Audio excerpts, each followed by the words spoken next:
Hola, bienvenue dans Clo-Clo Club. J'ai de plus en plus de mal à démarrer de façon naturelle les épisodes solo, c'est une catastrophe. Franchement, je devrais être habituée à être seule dans mon canapé, à parler dans un micro de façon hyper enjouée, comme si j'avais une conversation déjà depuis 1 heure, alors que je suis seule face à mon linge qui est en train de sécher et un mur. Heureusement pour cet épisode, je t'ai fait une très bonne entrée en matière, normalement, avec le titre, puisque cette semaine, j'ai donné mon tout premier cours de dessin. Voilà, je suis trop contente et j'avais très envie de t'en faire un épisode pour te raconter un petit peu les coulisses et ce que j'en ai tiré aussi en tant que prof et en tant que créative. Parce que vraiment, ça m'a apporté des deux côtés, aussi bien dans ma façon de transmettre ce que je sais que dans ma propre pratique. Mais comment est-ce que j'en suis arrivée à donner un cours de dessin, me demanderas-tu ?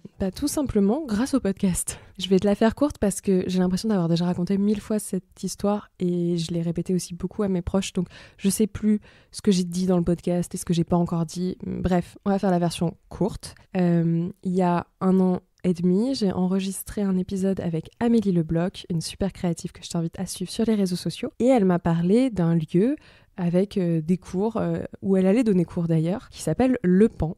C'est un atelier d'art à Paris, si on peut appeler ça un atelier d'art. En tout cas, il y a plein de cours avec des artistes. Et puis, tu as aussi des cours en ligne et des cours à Lyon. C'est une structure hyper intéressante et assez abordable qui te permet vraiment de tester plein de disciplines avec le matériel fourni, avec des profs que tu découvres en travers de leur travail et pas une fois que tu es dans la salle face à quelqu'un avec qui ça fit peut-être pas forcément. Là, voilà, c'est vraiment des artistes qui interviennent, donc tu as quand même accès à leur portfolio en amont. Et forcément, j'ai contacté les cofondatrices, Margot et Juliette, pour leur proposer de faire un épisode ensemble qu'on a enregistré. Je te mettrai le lien en description de celui-ci. Et c'était très très cool. On a gardé contact. Et puis là, cette année, j'ai commencé à te poster mes dessins sur notamment mon compte Instagram Clo-Clo Club. Abonne-toi si ce n'est pas déjà fait. Parce que j'avais envie de te raconter le podcast un peu autrement et puis que le dessin, il est au centre de ma vie depuis toujours et du coup, je trouve ça un peu dommage de ne pas le partager ici aussi. Et en fait, les filles m'ont écrit, quand je dis les filles, du coup, c'est Juliette et Margot, pour me proposer de donner un cours. Et j'ai évidemment dit oui, car j'adore dire oui à des trucs que j'ai jamais fait, voilà, pour tester et voir ce que ça donne. Et en l'occurrence, j'avais un peu la pression quand même, parce qu'il fallait qu'on trouve une thématique. J'allais pas donner un cours de dessin hyper académique ou sur une technique en particulier, parce que j'ai pas les compétences technique pour ça et un gros syndrome de l'imposteur aussi. Moi, je suis autodidacte, comme tu le sais sûrement si tu écoutes les épisodes. J'ai eu la chance de grandir dans une famille où on est plusieurs à dessiner, avec toujours des feuilles et des stylos à portée de main, mais j'ai jamais pris de cours à proprement parler. J'ai juste fait 1 an de peinture à l'huile où, comme visiblement je savais tenir un pinceau, la prof pensait que ça ne servait pas à grand chose de me donner des conseils pour peindre. Voilà, donc ça m'a un peu refroidi sur le coup. Et l'autre cours que j'ai pu avoir, un peu technique, en vrai c'est une anecdote un peu improbable, je crois que je l'ai déjà raconté, mais un été j'ai mes grands-parents qui ont accueilli des artistes indiens, voilà, qui étaient en tournée en Europe pour donner des stages d'aquarelle. Et d'aquarelle avec une technique visiblement assez répandue en Inde, mais je saurais pas en dire plus car ma mémoire est très limitée sur le sujet. Je sais plus par quel concours de circonstances ça s'est fait. En tout cas, ils logeaient chez mes grands-parents et ils ont donné un stage de 2 jours où en gros ils t'apprennent à faire de l'aquarelle, mais avec une technique où tu trempes vraiment ton papier. Ton papier est toujours humide et ça fait un rendu hyper intéressant. Très différent de l'aquarelle comme tu peux l'avoir pratiquée aujourd'hui, plutôt par différentes petites couches de transparence et compagnie. Et évidemment, comme j'étais là, j'ai participé à ce stage et c'était très très chouette. Pour le coup, ça m'a beaucoup plu et c'est des petites bases que j'utilise encore aujourd'hui. Mais voilà, ça s'arrête là en termes d'approche. J'ai pas fait d'école d'art et du coup, ça me posait un peu question. En même temps, je me suis dit que dans ma pratique, j'avais un peu 2 formes de dessin qui ressortaient. D'un côté, je fais beaucoup de créations avec des encres, mais pareil, là-dessus, je n'ai pas de technique et qu'est-ce que je pourrais apprendre aux gens ? Je ne sais pas. Par contre, je fais aussi des illustrations pour raconter ma vie, notamment dans mes journaux intimes, que je ponctue avec beaucoup de textes. C'est un peu du journaling illustré. Et ça, en discutant avec Juliette et Margot, on s'est dit que c'était peut-être le meilleur angle à aborder pour cet atelier. C'est un mélange un peu de BD, un peu de la magnifique ère des blogs illustrés avec des tranches de vie, ce genre de choses. Et en y réfléchissant, même dans ma pratique personnelle, ça remonte à encore plus loin que ça. Je l'avais un peu sous-estimé, mais en allant chez ma mère il n'y a pas très longtemps, on a fouillé dans des dossiers qu'elle a où elle garde un peu toutes les créations, tous les dessins, toutes les histoires qu'on a pu faire, mes frères et moi. Et dans mon dossier, car j'en ai un attitré, je suis retombée sur beaucoup d'histoires. Ça, je le savais, je sais que j'ai toujours raconté des histoires et que ça me tient à cœur. Et je t'en parle beaucoup ici aussi, avec mon projet de roman, des trucs comme ça.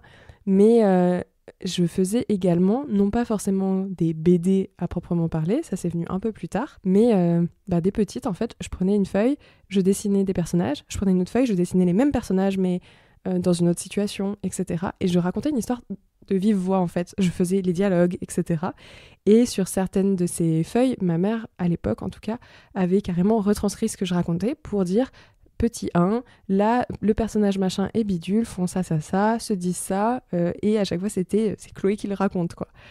Et cette façon de raconter des histoires, parce que c'est vraiment ça, je l'ai maintenue dans un objet un peu plus intime, qui est le journal intime, c'est dans le nom, mais appliqué à ma vie, parce que c'est plus simple, je trouve, de parler de soi et de ce qu'on vit que d'inventer une histoire de zéro.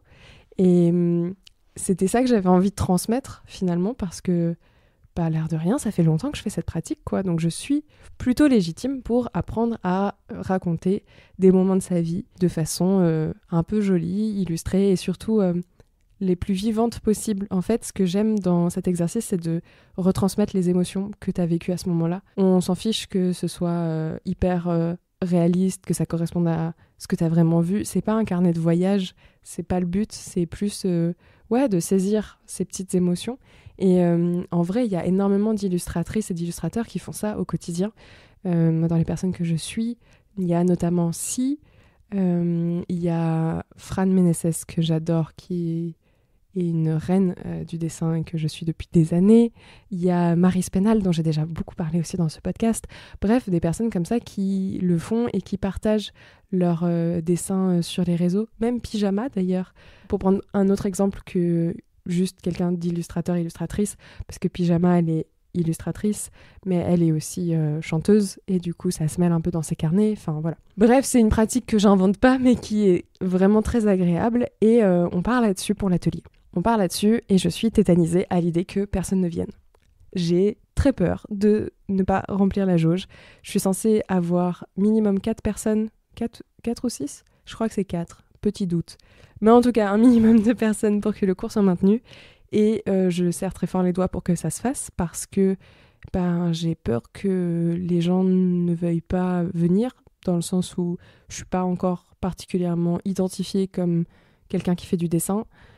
C'est pas mon métier, en plus. Je sais pas si l'offre, elle est très claire. Parler de journaling illustré, est-ce que ça va parler aux gens ? Est-ce que c'est quelque chose qui les touche ? Je sais que c'est la mode à balle des junk journal, scrapbooking et compagnie. C'est des trucs où tu passes énormément de temps à faire des mises en scène très mignonnes, avec plein de techniques différentes. Et en fait, je suis un peu à l'opposé de ça, moi, avec mon approche, qui est de pas passer beaucoup de temps, mais d'aller tout de suite à l'essentiel et de te faire plaisir sur tes pages, et pas forcément d'avoir un rendu parfait et lisse, mais plus ce qui correspond à des scènes du moment ou à des collectes de souvenirs, en fait, qui va te servir dans la durée, parce que c'est trop cool de feuilleter un carnet et de retomber sur des anecdotes de ta vie que tu as illustrées sur le moment, où tu t'es dessinée en train d'être trop heureuse ou en train de râler, de faire des petits détails, des petits objets, des trucs comme ça.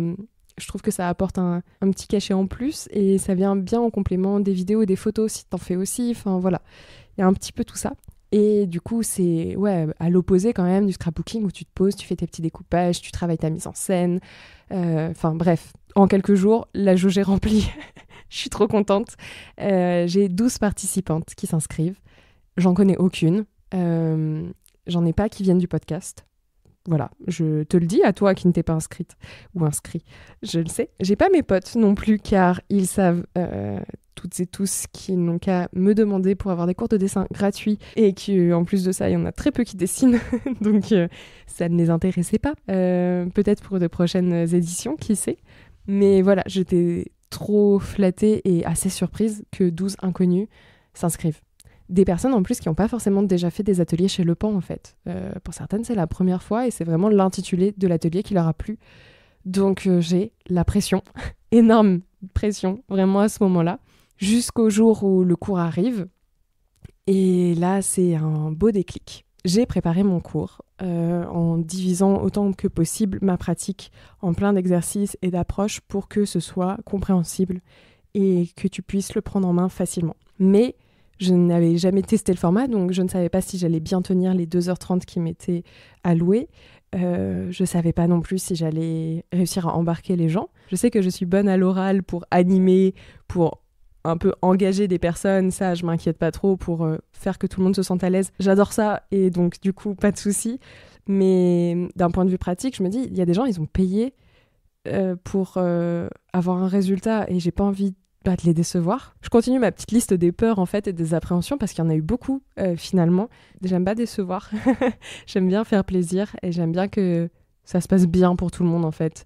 J'aime bien quand tu me fais appel à moi pour quelque chose, je tiens ma parole et je suis là pour toi. Et voilà, ça fait partie en tout cas de ma vision des choses et de mon approche. Et du coup, 12 personnes comme ça qui arrivent, qui ne me connaissent pas et qui s'assoient autour d'une grande table et qui me regardent en attendant. Ça fait un peu peur et ça s'est extrêmement, extrêmement bien passé. Je fais une petite parenthèse dès maintenant, mais encore merci du coup à Juliette, Margot et à Nissa aussi qui est en stage actuellement chez Le Pan, qui m'ont mise hyper à l'aise, qui ont été très à l'écoute et qui m'ont donné des clés pour que ça se passe bien. C'est agréable aussi de travailler avec des personnes comme ça, donc voilà, petite parenthèse fermée. Ces 12 participantes qui étaient autour de la table avaient des profils très différents. Et j'ai mieux compris pourquoi, moi, quand je me suis inscrite à des ateliers de dessin, pas des cours théoriques, mais vraiment des ateliers, je me sentais toujours un peu à l'écart. Pour te donner un exemple, j'ai fait un cours de dessin avec Estine Coquerel, que j'adore, qui est passée dans le podcast pour parler de sa BD Brune et la nuit. Je te mettrai le lien en description de l'épisode. Et qui dessine extrêmement bien, qui avait organisé en fait un petit atelier dans un café accessible à toutes et tous pour pratiquer, juste, vraiment, dans cette approche-là. Et moi, j'y avais été pour ça, pour avoir un temps, en fait, bloqué, où j'ai que ça à faire de dessiner avec du matériel sous le nez, et c'est parti. Et j'avais pas d'attente forcément technique et haute, mais c'est vrai que j'avais pas eu de retour particulier sur ma façon de dessiner, et c'était plus moi, à force de reprendre la main, je me corrigeais, etc. Et j'avais pu discuter avec Estine, c'est comme ça qu'on s'est rencontrés. Bref, c'était quand même très très cool. Et j'ai fait un autre cours chez Le Pan, justement, dont je t'avais parlé dans un épisode, il me semble, mais un cours de modèle vivant, donc de nu, en l'occurrence. Et pareil, j'avais une super prof. Si ma mémoire est bonne, elle s'appelle Adèle Molas, mais c'est peut-être pas ça. Je te le mettrai quand même en description de l'épisode. Qui a donné un cours de nu et en fait, elle m'a donné quelques petits conseils pour ajuster mon regard, mais d'un point de vue plus technique, j'avais pas eu de conseils plus précis que ça, et c'est normal, en fait. Il y avait des personnes avec des niveaux tellement différents que elle, comme Estine, passait aussi plus de temps avec les personnes qui partent vraiment de zéro et qui en ont le plus besoin. Et tu peux avoir un petit décalage aussi quand t'es à l'aise, quoi. Et moi, c'est ce qui m'arrivait à chaque fois, et du coup, j'avais l'impression que j'allais pas apprendre. Et en fait, c'était plutôt que j'étais pas dans des cours qui étaient à mon niveau. Et n'ayant pas pris de cours, justement, j'avais trop du mal à me dire je vais aller à un cours déjà un peu confirmé ou ce genre de choses. Parce que j'avais l'impression de partir de zéro. C'était la première fois que je faisais une discipline. Première fois que je fais du dessin de nu, en fait, par exemple. J'avais jamais vu quelqu'un à poil devant moi qu'il faut que je dessine dans un temps limité. Donc là, quand je me retrouve avec ces 12 personnes avec des niveaux très différents, je comprends qu'il va falloir que je passe beaucoup de temps avec celles qui en ont besoin. Parce que oui, c'était 12 femmes, en l'occurrence les participantes. Et celles qui sont plus à l'aise, qui ont déjà des bases, etc. J'ai envie d'être là pour elles, mais je vais pas pouvoir aller plus loin que leur donner quelques conseils comme ça, et je peux pas passer autant de temps et leur filer les mêmes les mêmes types de conseils que ce que je peux donner à des personnes qui débutent vraiment, quoi. C'était un peu le challenge numéro 1. Le challenge numéro 2, c'était que parmi toutes ces participantes, j'avais aussi une participante qui était malentendante. Ça, je m'y attendais pas et c'est un truc tout con mais auquel on pense pas assez, je trouve, quand on a des ateliers avec plein de gens qui viennent. En l'occurrence, j'avais une participante qui m'a fait signe pour me dire « Je suis malentendante, faudra bien que tu me regardes quand tu parles pour que je puisse aussi lire sur tes lèvres en plus. » Et en fait, j'ai ajusté au maximum ma façon d'expliquer et d'être présente dans la salle pour qu'elle puisse en permanence me voir, me solliciter, qu'il y ait zéro problème et qu'à aucun moment elle se sente en décalage. Parce que c'était pas le but. Et puis, par-dessus tout ça, s'ajoute une couche de personnalités très différentes, avec des personnes hyper à l'aise, très expansives, qui sont là pour avoir une approche vraiment qui rentre dans le deep, dans le dur et on y va. D'autres qui veulent bien rester en surface, et c'est très bien comme ça, et on va y aller pas à pas. Et puis, d'autres encore qui sont très timides et qui savent pas trop quoi dire, quoi faire, qui osent pas trop dire quand elles arrivent pas ou demander de l'aide. Et tu te retrouves face à tout ça, c'est ton rôle en tant que prof de t'ajuster et encore une fois de passer du temps sans que ça devienne des cours particuliers pour chacune, mais de pouvoir vraiment être là. Et j'ai passé vraiment 2h30 à être au-dessus des pages des unes et des autres, à faire des petits dessins sur leurs feuilles, à leur donner des conseils, des exercices, des trucs comme ça. J'espère avoir réussi à être là suffisamment pour tout le monde, mais c'est vrai que c'était très prenant, quoi. Et ce qui est drôle aussi avec ce cours de dessin, c'est que ça m'a fait penser au cours d'écriture que j'avais donné avec mon amie Caroline quand on avait organisé des ateliers écriture et yoga où je faisais des cours d'écriture intime, donc d'introspection. Là, on était sur du journaling classique, quoi, vraiment en format écrit. Et ça m'avait hyper surprise à l'époque en rentrant sur des thématiques assez douces, assez généralistes, pour ensuite commencer à gratter un tout petit peu la surface de l'introspection. J'avais remarqué que les participantes, car c'était aussi des femmes à ce moment-là, qui étaient autour de la table, avaient énormément de mal à parler d'elles, en bien, à se valoriser.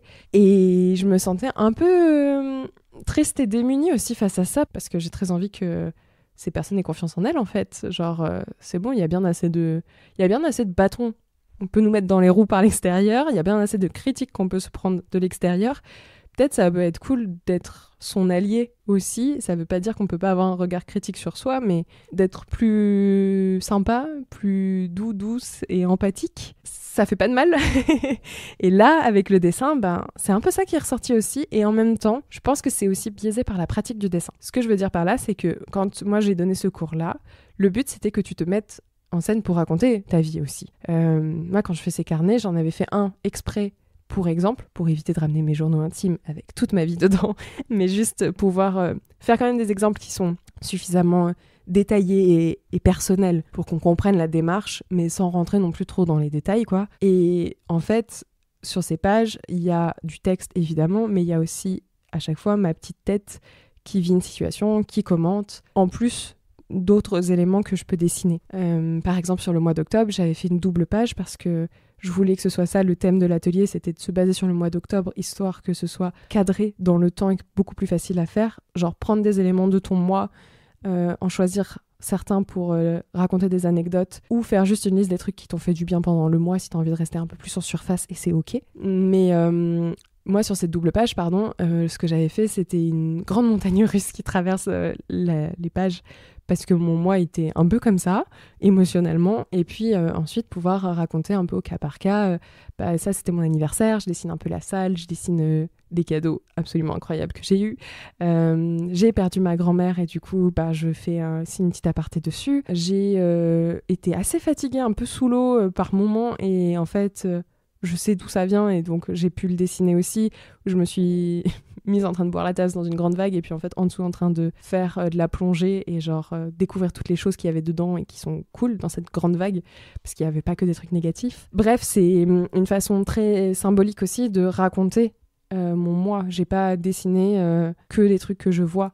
Et en fait, dans les cours de dessin traditionnels, c'était là où je voulais en venir, je mettais plombe pour faire une phrase, t'as l'habitude de faire du dessin d'observation, surtout quand tu débutes en dessin. Et je pense que ça, c'est la chance que j'ai eue en tant qu'autodidacte. C'est de m'être forgé mon regard au travers déjà de dessins d'autres personnes, d'œuvres d'art, de BD, et de pas avoir tout axé sur ce que j'avais devant moi, mais de me raconter des histoires dans ma tête et de les dessiner directement. Pas d'être cantonné à tiens, j'ai devant moi, bah là, tu vois, actuellement, j'ai mon étendoir à linge, j'ai une bougie qui est en train de brûler, je vais dessiner la bougie et l'étendoir à linge. Non, enfin, je peux faire autre chose. Et c'est vrai que quand tu débutes sur des dessins académiques avec des techniques particulières, typiquement l'aquarelle ou même l'anatomie, des choses comme ça, tu observes pour ensuite retranscrire sur le papier. Et c'est trop important quand tu as envie de progresser techniquement et même d'appréhender le dessin. Mais c'est pas forcément la porte d'entrée la plus évidente quand tu as envie de rentrer sur des discours plus personnels et qui te sont plus proches. Et là, comme en écriture, les femmes qui étaient autour de la table avaient beaucoup de mal à se mettre en scène. Elles avaient beau y avoir un exercice sur comment se mettre en scène, comment se représenter, se figurer, pas forcément de façon très réaliste ou quoi que ce soit. Et ben, quand il a fallu commencer à raconter les anecdotes, elles étaient absentes. À chaque fois, c'était la description pure. Mais pareil dans les mots qui allaient avec, c'était de la description pure. Et ça a été un peu ma petite bataille pendant cet atelier, c'était de les aider à sortir de cette posture d'observatrice et de se rappeler que elles sont les héroïnes de leur propre vie, les personnages principaux. Et c'est vrai en fait, tu vois la vie à travers tes yeux, donc au bout d'un moment, mais aussi tes émotions. Quand tu racontes une anecdote à un pote, tu dis pas nous sommes partis en week-end à la montagne, nous avons mangé une fondue, et puis je suis rentrée à Paris. Non. Tu vas dire, on a pris le train à 6h du mat parce qu'on voulait que ça soit moins cher, mais en fait, on est parti qu'à 8h parce que le train a eu du retard. Et puis en arrivant, le gîte était absolument sublime, le village, vraiment un petit village alpin. Attends, je te montre des photos. Et le soir, après une randonnée qui était trop mignonne, on a vu des marmottes, et on a aussi mangé une fondue, et puis je me suis pété le bide. Franchement, j'étais mal toute la nuit, mais en même temps, ça valait le coup. Le fromage était incroyable. Le lendemain, on a fait tranquille, petit jeûne épi, et on a passé notre matinée sur la terrasse à profiter du soleil avant de reprendre le train direction Paris. Je suis rentrée à la maison, j'en pouvais plus, j'ai pris une douche, mais c'était incroyable comme week-end, j'ai passé des trop bons moments, blablabla. Bla, bla. Tu vas raconter tout ça en fait, tu vas raconter ce que tu as pensé de tout ça. Tu vas pas être dans la description juste de voici le lieu, voici l'activité, voici une nouvelle activité. On s'ennuie un petit peu. Et ce que j'essaie de faire comprendre quand tu as envie de collecter tes souvenirs, en fait, il faut collecter aussi les émotions que tu relis à ces souvenirs. Parce que quand tu vas les relire plus tard, tu vas pas forcément associer la même chose. Ce que je veux dire par là, c'est que quand tu écris par exemple que tu es très fatigué, que ça va pas bien en ce moment, que tu es au bout du rouleau et que tu es triste, peut-être que quand tu vas le relire dans 6 mois, tu vas te dire « Oh ma biche, je comprends pourquoi et je sais pourquoi », ou tu vas dire « Ah ya, t'étais pas au début de tes peines, ça se trouve ». Enfin, ça te permet d'avoir ce recul-là et de pouvoir l'analyser différemment. Et le dessin te permet ça, le dessin te permet de rajouter de l'émotion aussi sans avoir besoin de trouver les mots pour la raconter. Parce que c'est pas forcément évident. Dessiner un objet, c'est facile. Dessiner une émotion, c'est un peu plus complexe, mais ça reste, je trouve, plus simple que de la raconter. Sachant que tu peux raconter aussi en plus à l'écrit. Et ça t'apporte encore une fois, un truc en plus. Donc il y avait ça. Et l'autre gros défi que j'ai rencontré pendant cet atelier, et auquel je m'attendais, j'en étais sûre, et j'ai l'habitude, c'était la volonté que, donc du coup on bossait dans un carnet, donc sur des doubles pages, la volonté en tout cas que ce soit beau, que ces doubles pages elles soient belles, que ce qu'on dessine soit beau. Et je pense que j'ai saoulé tout le monde en répétant tout du long. En fait, je m'en fous que ce soit moche puisque ce sera beau à la fin. Et il faut vraiment partir avec ça en tête. Même quand tu trouves le rendu dégueulasse à la fin, peut-être que dans 6 mois, 1 an, tu vas trouver ça chouette. Ou peut-être que tu vas dire « Ok, c'est pas beau, mais par contre, il y avait une idée, et cette idée-là, elle est intéressante. » Et de pouvoir voir ça comme de la matière à utiliser, et pas comme une photo hyper lisse, mise en scène, avec la bonne lumière, la bonne couleur, le personnage qui va bien voir, pas de personnage, puisque tu ne te mets pas en avant, donc tu as juste un paysage. Et avoir ce truc-là un peu lisse et figé, alors que moi, ce que je te demande de faire, c'est de prendre une photo là, tout de suite sur le vif. Et peu importe le rendu, en fait, ça témoigne quand même de quelque chose, ça raconte quelque chose. Et c'était le plus difficile parce que je peux comprendre, t'as envie d'être fière de toi et tout ça. Et c'est là que j'en viens à ce que j'ai appris en tant que créative et prof. Ça m'a un peu remis dans la gueule, que j'avais pas forcément conscience de tout ça. C'est que moi, ça fait, j'exagère si je dis 31 ans, 28 ans que je dessine, que je crée, que je fais des trucs. Ça fait plus de 10 ans que je fais un travail d'introspection assez important pour gagner confiance en moi, lever certaines barrières, etc. Et qu'en fait, en me nourrissant de podcasts, de vidéos, de documentaires, de lectures, en rencontrant plein de gens, notamment grâce au podcast, mais pas que, en m'intéressant aussi à la vie d'artistes dont j'aime le travail, de personnes dont j'aime le travail et dont j'aime la personnalité aussi, en m'inspirant un petit peu de tout ça, en faisant ma tambouille à moi, et en l'associant aussi à ma personnalité, parce que c'est hyper important, faut pas l'oublier. Quand je disais au début, par exemple, il y a des personnes très timides, etc., ça demande un effort supplémentaire de se dessiner et de parler de soi. Et je le comprends, enfin, il faut pas forcer, le but c'est pas de te mettre mal à l'aise. Mais en tout cas, dans mon cas, je me suis rendu compte que j'étais hyper à l'aise parce que j'ai tout ça de bagage derrière moi et j'en avais pas forcément conscience que...